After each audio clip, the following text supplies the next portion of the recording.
I'm Paul Curran, and I'm the director of Samson and Delilah here at Virginia Opera.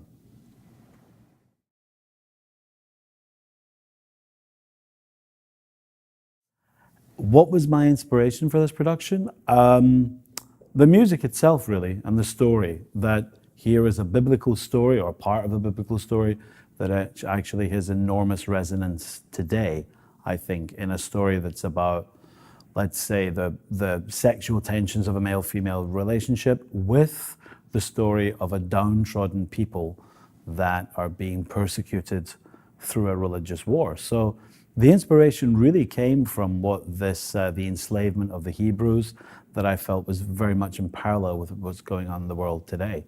So what we were looking for when we started doing this was an era that would make sense to people today, that felt slightly historical, but didn't feel like it was in a museum, didn't feel like it was so far away that you didn't care what happened to these people.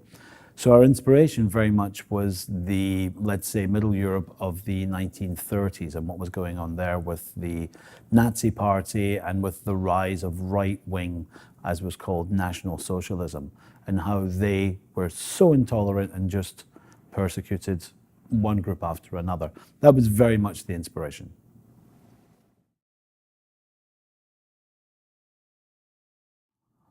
The most dramatic part of the production? Oh, I don't know, because I don't see the production. I can't view it like that as the director, because it's very hard. I mean, it's like saying, what's the best part of your kid?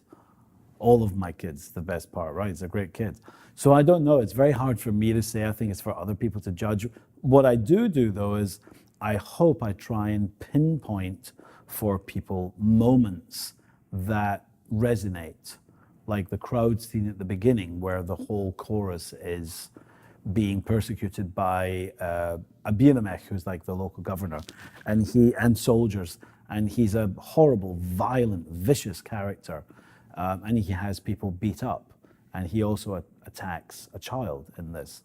Well, look around today in the world. That's happening everywhere, from Syria to Alabama to you name it, everywhere. Britain, the lot, France.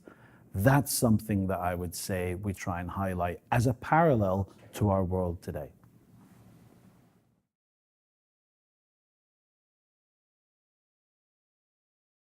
Michael Chioldi as the high priest, Ruben Casas as Abimelech, and then our two main roles, the Samson and Delilah, Derek Taylor and Catherine Goldner. They both sing in Europe and in America.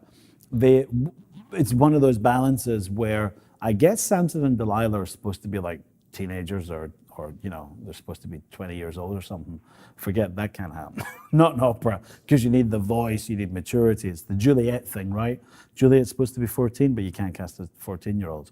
So we have two experienced singers who play young on stage and who are wonderfully engaging and fantastic actors as well as singers, because for this role, if it doesn't play like a movie, if it doesn't play like, I keep saying to them, think HBO, this is HBO, think like Game of Thrones, then it doesn't make any sense to them. So opera was, for those that don't know, opera was the beginning of the movies, because opera is where movie directors at the beginning of Hollywood took their inspiration. How you have a story that's being told and you underscore it with music. When was the last movie you saw that didn't have music? I can tell you, zero.